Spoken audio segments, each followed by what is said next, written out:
Hello and welcome back to Automation Answers. Today I'm in Breda in the Netherlands at the new/old Newcold office with Angelique, the Agile PMO Director from Newcold. So yes. Angelique, thanks for your time. Yeah. How are you? How's things? Yeah, good. Good. All good. I believe as well, by the time this episode will come out, we'll be in the new facility, which isn't probably too far away from where we are now. Yeah. My usual question is, how are things? I'm assuming the answer is busy. Packed. Yeah. A lot of pressure on the teams because we work quite, in a stable environment, and then another acceleration of the business just pushes us to do things again differently. Mm-hmm. So that's it's quite a normal thing at the moment to keep changing and looking at it and organize ourselves around the growth. So it's continuously discussing and brainstorming and reorganizing. How can we improve? Where are gaps? Where are challenges? And to do that for almost 30 people, that's challenging. Yeah, absolutely so. And before we touch on that, just going into a bit of background on yourself and your experience. So you've been at Newcold nearly 10 years, yes. I believe. Yes. Number of different roles, different locations as well. Just talk us through your background and how we've come to here. Yeah, so basically started after school right away. I have a different background than you would expect it, but I made the transition and started in the warehouse on the implementation team, supporting the startup, training people, and things went from there. I liked project management, so naturally I flew more into roles like that, managing one project, 2, 3, and now trying to lead all the projects in Europe with a standardized approach and a framework that's scalable and repeatable. Awesome. And do you have maybe a tricky question, a role that you preferred or enjoyed the most, or all of them, I guess?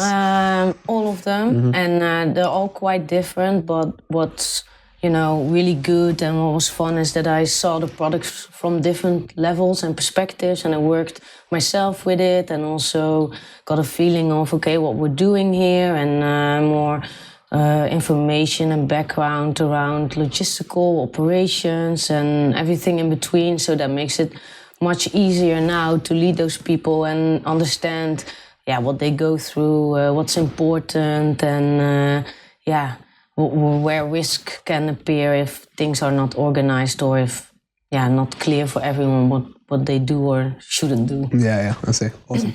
And I guess one of the questions as well, the main subject of the conversation is you grew your team from 5 to 30 in just around a year, right? So incredible growth, which we'll touch on afterwards. But my question is, how do you implement change in such a fast-moving environment? Change is inevitable in terms of processes, documentation, ways of working. Yeah. What's some of the secrets? Yeah, I think having a clear vision and mission that you can always go back to with all the work you're doing. So together we try to enhance the operations department by doing projects more effectively and more efficiently, build a culture of trust, openness, transparency, and then together go on the journey. So it's not me leading, saying we go left, we go right, but together find the best ways to improve and where the need is highest. And that's all around a good chosen framework that's scalable, which is important with the growth, and helps us, keeping the speed on the projects and onboarding people quickly. We built tools like, we call it the playbook, and you have on task level outlined what to do for different roles. So it's almost a package. Here, you're new, this is your job, try do it. If it's not clear, let's bring it up and see how we can improve there. Yeah. So it's doing, building, analyzing, and all the time think about better ways to do the same activities over and over again. And that, my next question, that feeds in quite nicely. How important is standardization? So the more standardization where it's possible, because it's not always possible, because we're also an innovative company. So on every project there's maybe something else mechanically that's been improved. And we developed the software in-house. So that's a change for us. But the more standardized warehouses the commercial team sells, the easier we can implement. If it's let's say, a copy of a previous project, then it's really easy for our streams to implement the software solutions and training of the new warehouse employees. And is it difficult, correct me if I'm wrong, but obviously you want the standardization and ideally you want to copy and paste a warehouse from old in terms of the processes, in terms of the mechanical and the construction into a new one. Yeah. With the ever-changing demands of the consumers, the customer, etc., is it difficult to keep that standardization whilst implementing new technologies? I guess there needs to be a balance. It's correct. A balance, and what's making it hard is all those initiatives and innovative projects to improve the mechanical side, and that just are always gaps for the technology that we already have, which makes sense because you need to improve, and that involves then making new software. But the challenge is making sure that it's aligned throughout the project together, because different departments are leading different phases of the project.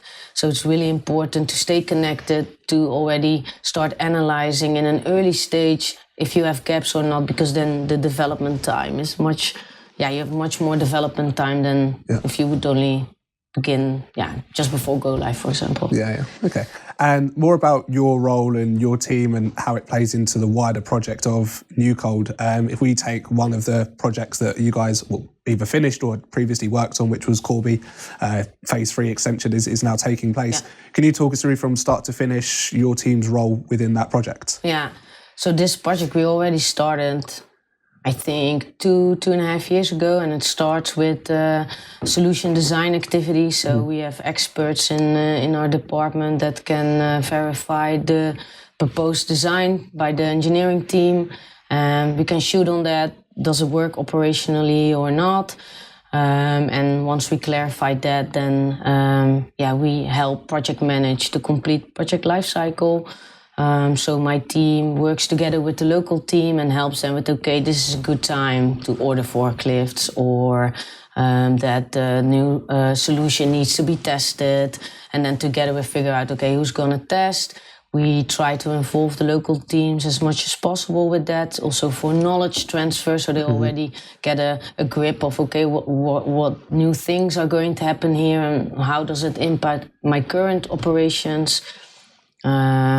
So that, and how further or closer we come to first pallet in. So when really the pallets are coming, the more tasks they have, and the more collaborative they are with the local teams. And maybe it's very normal for you, but when I speak with a lot of technology from a software or a hardware point of view, the biggest challenge is obviously operating in the cold environment, right? From a hardware or software point of view, either there's not much research out there or it's physically hard for a mechanical piece of equipment or whatever to work in a minus temperature environment. Are there any challenges that you come across a lot? Maybe not so much because it's your bread and butter, but do you face any challenges at all working in the cold or working with software technology providers in the cold? I think the whole technology is designed for the environment, the cold environment. So that's, from my perspective, not a real challenge. But the challenge that me and the teams have is, we have a certain timeline for the project, and we do everything ourselves, right? So we also install it, commission it, but most of the times that's not done on the deep freeze conditions. So then we do some testing, and then we start deep freezing, and that impacts sometimes scanners or little precision things from the mechanical areas, and then you almost need to recess some of the areas. So sometimes that's challenging if the timeline is on the critical path. You actually don't want to do that, but that can delay first pallet in a bit sometimes. And I think that's the biggest challenge that me and my team faced in terms of the deep freeze conditions. Okay. And one of the points you mentioned there about the different tools, I guess you could say, in the Newcold arsenal, there are a number of different entities or businesses wrapped into one to help you deliver the projects. If you can, are you able to go into detail kind of about the strengths that brings as a wider business and what each part plays in delivering a project? Yeah, just the scalability of it. because we need to be able to quickly scale if there's another acceleration of the business. And the closer we work together with all the other departments, the better solution we can provide to the end customer.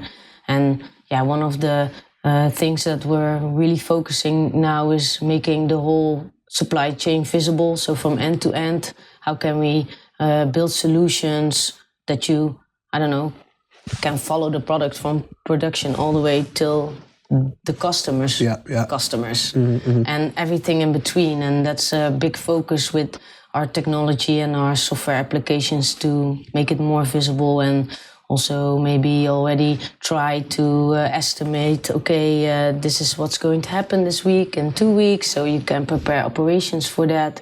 There's a big focus there, making it more visible so you can interfere on or mitigate risks already earlier seen than when they come to the warehouse itself.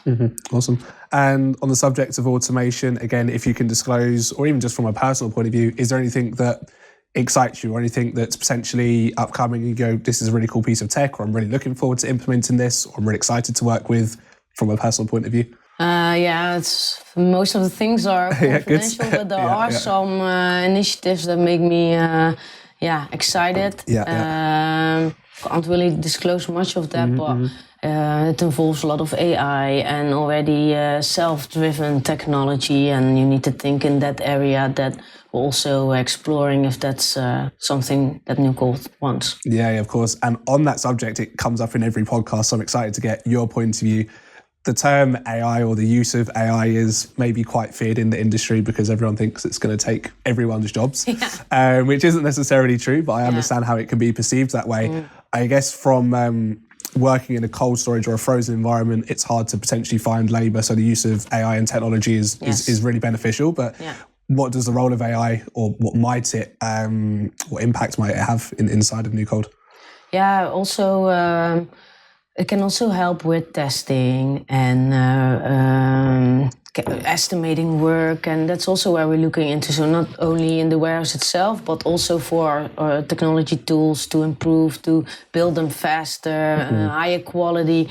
Then you also have a lot of AI potential that can help improving the product and the processes around it. Yeah, it's really good you said it's on a complete random side note, but like I said, I think it comes up a lot that AI is going to take everyone's jobs, but I think we need to look at, like you said, the other areas like the testing or even the designing or the pre-data phase, I guess, to implementing in a warehouse. That's really important. On a random side note, I saw this morning there was a university in America and they formed some form of AI machine-based technology to detect cancer earlier than what obviously a human can do, because it basically takes a map of the body and it can cross-reference using AI and data analysis like 6 million other data points in a much quicker way. Exactly, in a much quicker way than what you or I or what a human can do. So I think rather than focusing on AI is going to take everyone's jobs, it can actually enhance maybe in the pre-phases that we don't even look at, right? So exactly. I think that's exciting. And it's much faster, right? And also I think the quality is much higher than by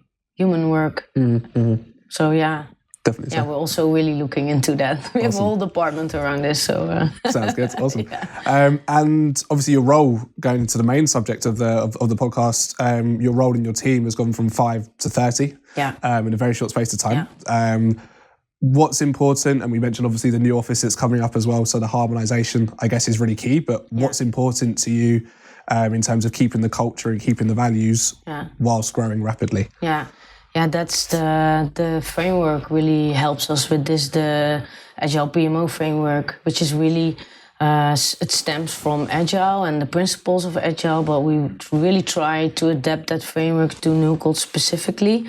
So in terms of, it tells us something, how do we want to work together? What do we expect from each other? Also creates more clarity on what the different people need to do, where maybe I could in the past just have personal talks to different roles and tell them what they can expect and what I expect. That's almost not possible anymore. So that's why the framework helps with, okay, what are we trying to do here and where do we want to go? And like I said before, the mission and vision is really important, that everyone understands that and that we are working towards the same goals. And so that's a bit about the attitude that we expect. And if we foster that culture, we invite people to share information in a more transparent way, and tools around that. So how do we plan work? How do we evaluate work? How do we consolidate all the information from different projects? How do we prioritize work? That's all comes from the framework. So I would say if you have a really strong framework and you try to foster a culture around attitudes, that is a really good mix to grow and do the work simultaneously. So with the 26 global projects that we have going on, we've obviously got Microsoft Teams and Zoom and other platforms that you can collaborate easier on than maybe what we had before. Is it easy to keep on top of everything when you've got projects, or you're sat here in Breda and you've got projects in Chicago, Atlanta, everywhere else? Yeah, it's challenging. And we build the technology in-house, so the need to align globally is really high. And it is challenging to get that all in one bucket and get an overview. Okay, where can we improve and what is the most value? Because it's not only projects that have demands, but also existing sites. So how do you prioritize that? And how do you communicate those priorities? Because everyone has their own view on it, and everyone's change is the most important. So trying to navigate that's challenging, but we have processes around that help us making good decisions, like change management process. And you mentioned obviously the in-house capabilities that you guys have at Newcold.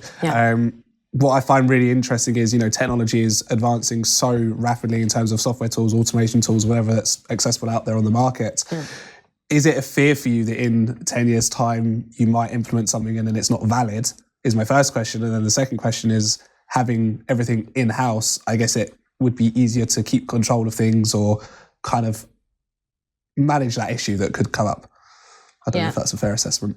Yeah, it is. But for us, right, our new goal is to make the end-to-end solutions most visible as possible. And if we control all the steps in the supply chain, then gives us the opportunity to come up with ideas to make it visible for the customer and for ourselves. And also it's good information to use to build our packages. Like the truck is here, we also do that. Yeah.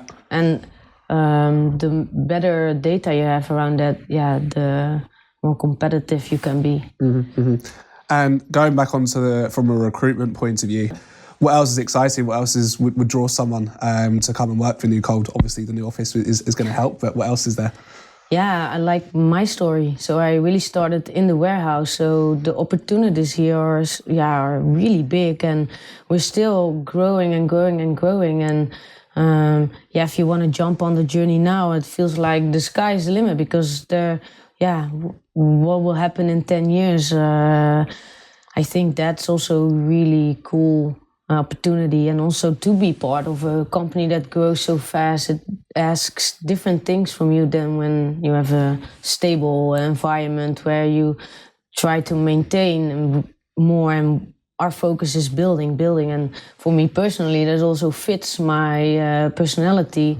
It's just always a challenge, and every day is different. And I guess that's quite fun. Yeah, absolutely. Good stuff. And final answer, kind of concluding the podcast, it can be anything, not just related to Newcold, but I'm excited to find out about what excites different people in terms of technology. So just as an example, the previous one we did, he was mentioning the Tesla humanoid robot that's just been released. It's like $30,000, and he expects in 10 years' time, he sat there on his sofa and the Tesla robot is bringing him his breakfast.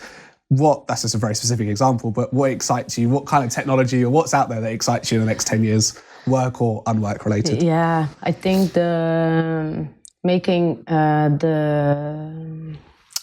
the labor that's done manually now to make solutions to automate that, and it can be everything from moving pallets, storing pallets. So I think that is what excites me the most to see.